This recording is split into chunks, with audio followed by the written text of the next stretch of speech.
जय सिया राम। आज हम लोग फिजिक्स का नया पार्ट 9वां पार्ट पढ़ने वाले हैं चैप्टर 1 का।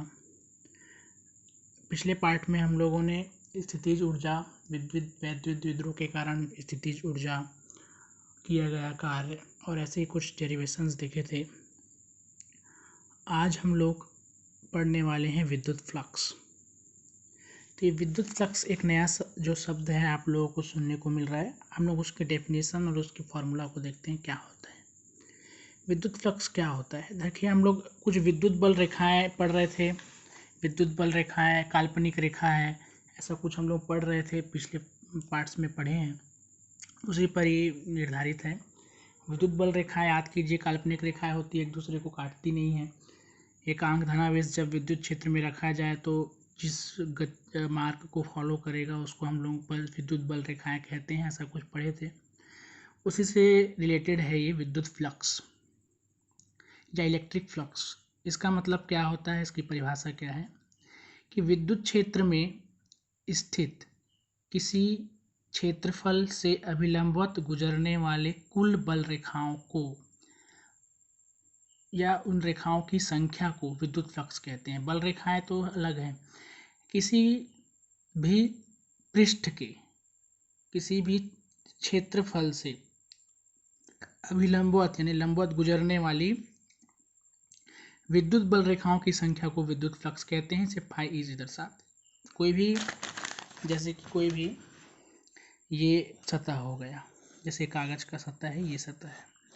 अब जो विद्युत फ्लक्स जो है, जो विद्युत बल रेखाएं इसके लंबवत आएंगी यानी कि ऊपर की तरफ जाएंगी। अगर ये समतल है तो ये जो ऊपर की ओर जाएगी, इस प्रकार से ये जितनी भी ऊपर की ओर जितनी जाएंगी उनकी संख्या को विद्युत फ्लक्स कहेंगे। जो अभिलंबवत नहीं जा रही हैं, उसकी दिशा में ऐसे जा रही है, वो नहीं होगा विद्युत फ्लक्स रेखा। विद्युत फ्लक्स किसे कहेंगे, जो इस पृष्ठ से अभिलंबवत, अगर पृष्ठ ऐसा है तो ऊपर की ओर, है ना। तो वही है, विद्युत क्षेत्र में स्थित किसी क्षेत्रफल से अभिलंबवत गुजरने वाली बल रेखाओं की संख्या को, जितनी बल रेखाएं गुजरेंगी उसकी संख्या को कहते हैं विद्युत फ्लक्स, और इसे फाई से प्रदर्शित किया जाता है। ये दो प्रकार का दिया है इसमें, धनात्मक विद्युत फ्लक्स और ऋणात्मक विद्युत फ्लक्स। जब किसी पृष्ठ से गुजरने वाली विद्युत बल रेखाएं बाहर की ओर जाती है तो उसे हम धनात्मक विद्युत फ्लक्स कहते हैं। जब सतह से बाहर की ओर जाएगा पृष्ठ से तो धनात्मक, और जब विद्युत बल रेखाएं किसी पृष्ठ के से अंदर की ओर जाती है तो उसको हम लोग ऋणात्मक फ्लक्स, विद्युत फ्लक्स कहते हैं। ठीक है। इसका फॉर्मूला क्या होता है, तो यहाँ पर दिया है उसका फॉर्मूला। उसका फॉर्मूला होता है phi E is equal to E D S. D phi E is equal to, वैसे तो इसको फाई ई लिखते हैं, लेकिन अगर इसको छोटे रूप में लिखना है तो अगर मान लीजिए कोई क्षेत्रफल डी एस है, तो डी एस जो कि ई विद्युत क्षेत्र में रखा हुआ है। यहाँ पर विद्युत क्षेत्र क्या है, विद्युत क्षेत्र की तीव्रता या विद्युत क्षेत्र इस जगह पर क्या है, ई है। ये एरिया, ये क्षेत्रफल कितना है, इतने बड़े एरिया का क्षेत्रफल डी एस। तो जो संबद्ध विद्युत फ्लक्स होगा, जितनी विद्युत बल रेखाएं होंगी उसको किस प्रकार से निकाल सकते हैं, D phi E is equal to E into D S. विद्युत क्षेत्र की तीव्रता गुणा उसका क्षेत्रफल, जितने क्षेत्रफल से वो गुजर रहा है फ्लक्स वो। ठीक है। तो ये होता है D phi E is equal to E D S. मान लीजिए विद्युत क्षेत्र जो है वो इसके लंबवत दिशा से थीटा कोण बनाता है ना। मान लीजिए कि इसकी यहाँ पर तीव्र जो थीटा है वो जीरो है, मान कोण जो है वो जीरो है, इसी के साथ में है। लेकिन अगर मान लीजिए इसके लंबवत से इसके लंब से ये थीटा कोण बनाता है तो इसका फॉर्मूला हो जाएगा D phi is equal to E D S cos theta. ये जो दिया है डी एस कॉस थीटा। अगर कॉस 90 होगा तो जीरो, यानी कि कोई भी विद्युत फ्लक्स नहीं निकल रहा है। इसका मतलब अगर ये विद्युत बल रेखा ऐसे जा रही है और विद्युत क्षेत्र की दिशा ये है तो एक भी विद्युत फ्लक्स नहीं माना जाएगा। ठीक। और उसको जीरो होगा तो अधिकतम आएगा ईडीएस। अगर ये थीटा जो है जीरो हो जाता है, ये इधर आ जाता है जैसे कि इसमें है, तो अधिकतम विद्युत फ्लक्स निकलेगा, अधिकतम विद्युत बल रेखाएं गुजरेगी। ठीक है। तो जो थीटा कोण है वो किसके किसके बीच है, ये अभिलंब और विद्युत क्षेत्र की दिशा के बीच का कोण है थीटा। अगर दोनों एक ही दिशा में है यानी कि जीरो बनाता है तो अधिकतम होगा D phi is equal to E D S. E इस क्षेत्र की तीव्रता है जो इसमें जा रही है, जिस पर ये क्षेत्र रखा हुआ है, और डी एस इसका क्षेत्रफल है। ठीक है, तो उसका फॉर्मूला याद रखेंगे, ई डी एस, ई विद्युत क्षेत्र की तीव्रता, डी एस उसका क्षेत्रफल, और कॉस थीटा, ई डी एस कॉस थीटा, ये भी लिख सकते हैं। ठीक है, तो ये हो गया विद्युत फ्लक्स। उसके बाद आगे दिया है घन कोण। ये दिया है घन कोण। घन कोण किसको बोलते हैं, ये आप लोग 11वीं में भी पढ़े हैं। जो दो प्रकार का सात जो आप मूल मात्रक पढ़े हैं और दो पूरक मात्रक पढ़े हैं, उसमें भी एक कोण और घन कोण भी आता है। तो घन कोण जिसका मात्रक स्टेरेडियन होता है, याद कीजिए। तो ये घन कोण की इसमें फॉर्मूला दिया हुआ है। किसी भी बंद पृष्ठ द्वारा किसी बिंदु पर बनाए गए कोण को घन कोण कहते हैं। किसी भी पृष्ठ द्वारा किसी बिंदु पर बनाए गए कोण को घन कोण कहते हैं। ठीक है, तो ये घन कोण मान लीजिए ये पृष्ठ है, जो ये चित्र बना हुआ है, ये पृष्ठ है गोल जो बना हुआ है, जिसका क्षेत्रफल कितना है ds। तो ये पूरा क्षेत्र जो है वो कोण जैसा बन रहा है। यहाँ पर जो कोण बनाएगा पूरा गोल, जैसे कोण वाले आइसक्रीम के यहाँ पर जो कोण पे जो कोण बनेगा पूरा गोल, पूरे चारों तरफ से जो ये कोण बनेगा, इसको बोलते हैं घन कोण, जिसको यहाँ पर लिखा गया है डी ओमेगा। जिसका फॉर्मूला याद रखना आगे यूज होगा D S cos theta by R square, जहाँ पे डी एस इसका क्षेत्रफल है पूरा। ठीक, थीटा मतलब ये जो दिशा बना रहा है, ये जो कोण है, ठीक है, ये जो दिशा जो आपकी दिशा है क्षेत्र की, और ये जो है उसकी कोण है। तो ये D S cos theta upon R square. Cos theta जानते ही हैं क्या था इसके पहले भी। तो घन कोण क्या है, किसी भी पृष्ठ द्वारा किसी बिंदु पर बनाए गए कोण को घन कोण कहते हैं। तो इस पूरे पृष्ठ के द्वारा इस बिंदु पर बनाया गया कोण डी ओमेगा है, जिसको घन कोण बोल रहे हैं। तो उसका फॉर्मूला होगा D S cos theta by R square. और अगर ये पूरे पृष्ठ के लिए लिया जाता है, जो पूरा पृष्ठ मतलब ये पूरा चारों तरफ से घिरा हुआ है मान लीजिए, तब तो उसके लिए ये जो आप जानते हो क्या बोलते हैं इंटीग्रेशन, यानी कि समाकलन का चिन्ह है। और समाकलन के चिन्ह में, समाकलन का चिन्ह जानते हैं ना कैसा बनता है ये, और ये जो गोला है, इस गोले का मतलब है बंद पृष्ठ। बंद पृष्ठ यानी जैसे गेंद है, जैसे गुब्बारा है, तो गुब्बारे के अंदर अगर कोई बिंदु होगा तो वो चारों तरफ से घिरा हुआ है, तो उसके लिए अगर उसका क्षेत्रफल निकालना है या घन कोण निकालना है, तो उसको इस प्रकार से समाकलन का चिन्ह और बीच में गोला बना देते हैं। गोले का मतलब यही है कि ये बंद पृष्ठ है, चारों तरफ से बंद है। और बंद पृष्ठ में पूरे कोण का मान होता है 4 पाई स्टेरेडियन, ये भी याद रखना। मतलब किसी बंद पृष्ठ के अंदर किसी बिंदु पर अगर घन कोण निकालेंगे तो कितना आएगा 4 पाई, ये भी याद रखना और ये फॉर्मूला भी याद रखना। ठीक है, इस क्षेत्र के लिए, इतने से क्षेत्र के लिए तो डी ओमेगा बन रहा है, लेकिन अगर ये पूरा गोल है, जैसे कि मान लीजिए यहाँ पर है, चारों तरफ से बंद है, तो इस चारों तरफ का जो क्षेत्र गुब्बारे के अंदर के बिंदु पर जो कोण बनेगा वो कितना होगा 4 पाई। उसका फार्मूला क्या है cos theta D S by R square. ठीक है, अब हम लोग आते हैं जो इम्पोर्टेंट प्रमेय हैं, वो है गॉस का प्रमेय। ये गॉस का प्रमेय इम्पोर्टेंट है, इसका डेरिवेशन, इसका जो भी लिखा हुआ है, ये सब आपको नोट्स में भी बनाना है और अच्छे से इसको बाद में बनाकर देखना भी है। ठीक है, तो ये आ गया गॉस का प्रमेय। गॉस का प्रमेय क्या कहता है, ये वैज्ञानिक हैं, फिजिस्ट हैं, जो क्या बोलते हैं कार्ल फ्रीडरिच गाउस, उनका नाम है। 1770 से 1885 के बीच ने किसी एक बंद पृष्ठ से गुजरने वाले विद्युत प्लस और उसमें उपस्थित आवेश के बीच संबंध बताने के लिए एक नियम का प्रतिपादन किया, जिसे गॉस का प्रमेय कहते हैं। ठीक है, किसके बीच, विद्युत फ्लक्स जो भी हम लोग पढ़े फाई, और उसमें उपस्थित आवेश के बीच संबंध बनाने के लिए एक नियम का प्रतिपादन किया, जिसे गॉस का प्रमेय कहते हैं। इस प्रमेय के अनुसार निर्वात में किसी बंद पृष्ठ से गुजरने वाला संपूर्ण पृष्ठ विद्युत फ्लक्स उस बंद पृष्ठ के अंदर उपस्थित कुल आवेश का 1/ε0 गुना होता है। निर्वात में उपस्थित किसी बंद पृष्ठ से गुजरने वाला संपूर्ण विद्युत फ्लक्स उस बंद पृष्ठ के अंदर उपस्थित कुल आवेश का 1/ε0, ε0 जानते हैं ना, निर्वात या वायु में उसको परावैद्युतांक कहते हैं, जिसका मान 9 गुणा वो तो खैर दूसरे का मान होता है, तो ये 1/ε0 गुना होता है। तो मान लीजिए यदि किसी किसी बंद पृष्ठ में गुब्बारे जैसा कोई पृष्ठ है, तो उस बंद है चारों तरफ से, उसका आवेश क्या है, Q है, उसमें Q आवेश उपस्थित हो, तो उसमें जो गॉस का प्रमेय के अनुसार जो उसका विद्युत फ्लक्स होगा फाई ई, वो Q का 1/ε0 गुना होगा, यानी Q/ε0 होगा। Q में 1/ε0 का गुना करेंगे तो क्या आएगा, Q/ε0 होगा। अब यही हमको सिद्ध करना है, इसकी व्युत्पत्ति है।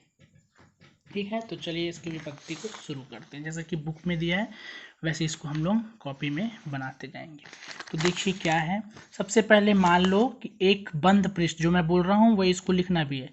मान लो एक बंद पृष्ठ है जिसका क्षेत्रफल है S, ये पूरी तरीके से बंद है, यहाँ पर नहीं है, तो ये पूरी तरीके से बंद कोई पृष्ठ है जिसका क्षेत्रफल कितना है, S। इसके अंदर कोई बिंदु O है और O से R दूरी पर पृष्ठ पर एक बिंदु है P। ठीक है, ये हम लोग मान लेते हैं। ठीक, और इस O पर क्या आवेश रखा हुआ है, ये O है, इस पर प्लस Q आवेश रखा हुआ है, इसका आवेश क्या है, Q है, और ये चारों तरफ से एक बंद पृष्ठ है और एक बिंदु P है। ठीक, अब इसके आगे लेते हैं, मान लेते हैं कि P के चारों ओर एक छोटा सा क्षेत्रफल ले लेते हैं। ये पूरा ना लेकर के अभी क्या लीजिए, इस P के चारों ओर इधर इतने में, यहाँ पर मतलब इसी जो सतह में है, पृष्ठ में है, ये गोल कोई एक सतह, इस सतह पर छोटा सतह ले लेते हैं इस बिंदु के चारों ओर। तो ये जो बिंदु है, ये जो सतह है, ये पृष्ठ जो है ये कोण बनाएगा इस प्रकार से। ठीक है, तो ये जो कोण है ये क्या है, घन कोण, जिसको क्या लिखते हैं, डी ओमेगा। ठीक है, ये घन कोण बन रहा है कितने पृष्ठ के द्वारा, ds पृष्ठ के क्षेत्रफल के द्वारा। ठीक है, जो छोटा सा सतह, जो छोटा सा पृष्ठ लिया गया है वो कितना है ds, और ये कोण जो है वो कितना है, d ओमेगा। ठीक है, और ये इसकी बीच की दूरी कितनी है, p और o की r। ठीक है, तो अब इसमें सबसे पहले इस O के कारण P पर विद्युत क्षेत्र की तीव्रता क्या होगी ये लिखते हैं। ठीक, इस O के कारण मतलब इस आवेश Q के कारण P पर विद्युत क्षेत्र की तीव्रता कितनी होगी, E का फॉर्मूला, E 1/4πε0 Q/r², ये हो गया समीकरण 1। ठीक है, ये आपको पता चल गया। ये हम लोग पुराना फॉर्मूला याद कीजिए, है ना, कूलाम के नियम से जो आता है, इज इक्वल टू 1/4πε0 Q/r²। मतलब इस प्लस Q के कारण इस P पर विद्युत क्षेत्र की तीव्रता कितनी होगी, इतनी। हमको निकालना ये नहीं है, हमको क्या निकालना है, विद्युत फ्लक्स। अब विद्युत फ्लक्स निकालते हैं तो विद्युत फ्लक्स को हम लोग यहाँ पर पूरे के लिए फाई ई लेंगे, लेकिन इस छोटे से के लिए क्या लेंगे, डी फाई ई। जैसे यहाँ पे पूरे का क्षेत्रफल S है और छोटे सा क्षेत्रफल कितना है, ds, तो इसके लिए हम लोग क्या लिखेंगे, डी फाई ई। तो विद्युत फ्लक्स का फॉर्मूला क्या होता है, हमको पता है, E इंटू डी एस और कॉस थीटा। मान लो यहाँ पर जो विद्युत क्षेत्र की दिशा है इस पर से कितना कोण बनाती है, थीटा कोण बनाती है। तो जो फॉर्मूला से ये क्या हो जाएगा, D phi E is equal to E D S cos theta. ठीक है, ये विद्युत फ्लक्स का सूत्र हो गया।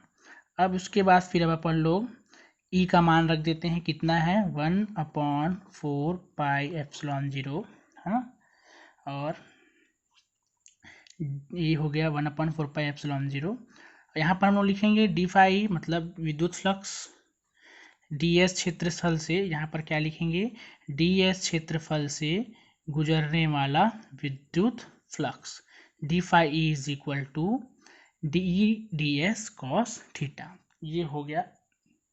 ठीक, यहाँ पर इसके पहले और क्या लिख सकते हैं, इसके पहले विद्युत क्षेत्र की तीव्रता के बाद आप ये लिख सकते हैं कि एक ds क्षेत्रफल की कल्पना की, मतलब एक अल्प पृष्ठ ds की कल्पना किया जिसका क्षेत्रफल ds है।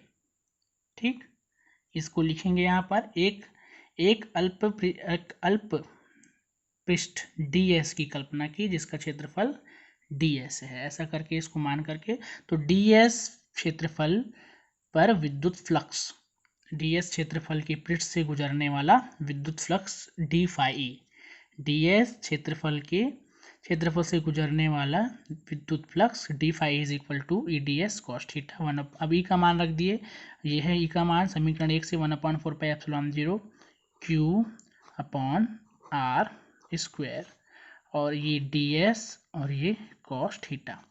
अब इसको हम लोग अलग कर देते हैं, क्यू को अलग कर देते हैं, क्यू को ले आते हैं, क्यू का गुणा 1 से होगा तो क्या हो जाएगा क्यू अपॉन 4πε0, और इसको एक साथ लिख दो D S cos theta upon R square.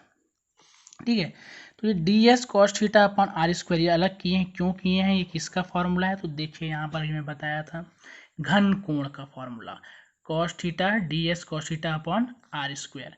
ये घन कोण का फॉर्मूला है, क्या है ये डी ओमेगा। तो इसको हम लोग लिख सकते हैं Q upon 4πε0 D S cos theta upon sorry ये आर स्क्वायर, इसकी जगह में हम लोग क्या लिखेंगे डी ओमेगा, तो क्यू अपॉन 4πε0 और ये हो गया डी ओमेगा। ठीक है, ये हो गया डी ओमेगा और ये है डी फाई ई। तो ये जो डी फाई ई है ये कितने के लिए है, सिर्फ इतने के लिए। अब हमको पूरे पृष्ठ के लिए निकालना है, पूरे गुब्बारे के लिए निकालना है, तो कैसे निकालेंगे, इसका समाकलन कर देंगे। ठीक है, तो अब इसका जब समाकलन करेंगे आगे तो क्या करेंगे, इस समाकलन का चिन्ह लगा देते हैं, D phi E is equal to ये क्यू अपॉन 4πε0 डी ओमेगा, क्योंकि ये बंद पृष्ठ के लिए है तो इसमें ऐसा गोल और लगा सकते हैं जैसा बुक में दिया है। उसके बाद फिर इस डी फाई ई का क्या होगा, फाई ई हो जाएगा, फाई ई मतलब विद्युत फ्लक्स, क्यू अपॉन 4πε0 बाहर हो जाएगा तो क्या बचेगा, यह समाकलन का चिन्ह डी ओमेगा, डी ओमेगा, और इसका मतलब क्या है पूरे पृष्ठ के लिए, चारों तरफ के लिए। तो हम अभी थोड़ी देर पहले बताया था कि चारों तरफ के लिए, पूरे के लिए जो घन कोण का मान है वो कितना होता है, 4 पाई के बराबर होता है। तो Q phi is equal to Q upon 4πε0 into इसका मान कितना होता है 4 पाई, तो ये 4 पाई और 4 पाई कैंसिल हो गया, तो phi E is equal to Q upon ε0, या इसको लिख सकते हैं phi E is equal to Q into 1/ε0। तो यही तो कहा था गॉस ने क्या कहा था कि किसी पृष्ठ से गुजरने वाला संपूर्ण विद्युत फ्लक्स उसके आवेश का 1/ε0 गुना होता है। तो यही है कि विद्युत फ्लक्स फाई ई उसके आवेश क्यू का 1/ε0 गुना है। यही यहाँ तक हमको लिखना है, यही है गॉस का प्रमेय।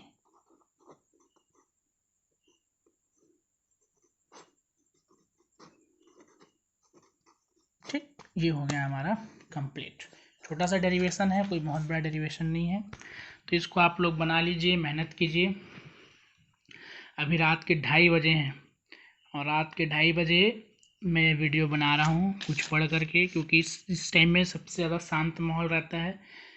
गर्मी बहुत है, फिर भी पसीना पसीना हो गया, इतने रात को भी गर्मी बहुत है, क्योंकि सब बंद करना पड़ता है कूलर पंखा ताकि आवाज़ क्लियर आए। ठीक है, तो ये छोटा सा डेरिवेशन है, इसको आप बना लीजिएगा, ये बुक में है गॉस का प्रमेय, ये इंपॉर्टेंट चीज़ है, इसको आप बुक में भी देख लीजिएगा जैसे मैं बताया। इसको आप अगर समझ में ना आए तो वीडियो को फिर से रिपीट कर लीजिएगा इधर से। और बहुत ही आसान, बहुत छोटा सा ये डेरिवेशन है, गॉस का प्रमेय इंपॉर्टेंट है, प्रमेय लिख करके इसके डेरिवेशन को बना लीजिए। अब इसके बाद सिर्फ एक पार्ट और आएगा, 10वां पार्ट, और इस 10वें पार्ट में हमारा जो चैप्टर है वो लगभग शायद ख़त्म हो जाएगा, क्योंकि सिर्फ अब बचा है गॉस के प्रमेय के अनुप्रयोग, 1-2 अनुप्रयोग बनाने के बाद हम लोग इस चैप्टर को ख़त्म कर देंगे। तो बहुत अच्छी बात है, 10 पार्ट में ये हमारा पहला जो चैप्टर है वो ख़त्म होने वाला है। तो मेहनत करते रहिए, ठीक है, ओके, जय श्री राम, थैंक यू।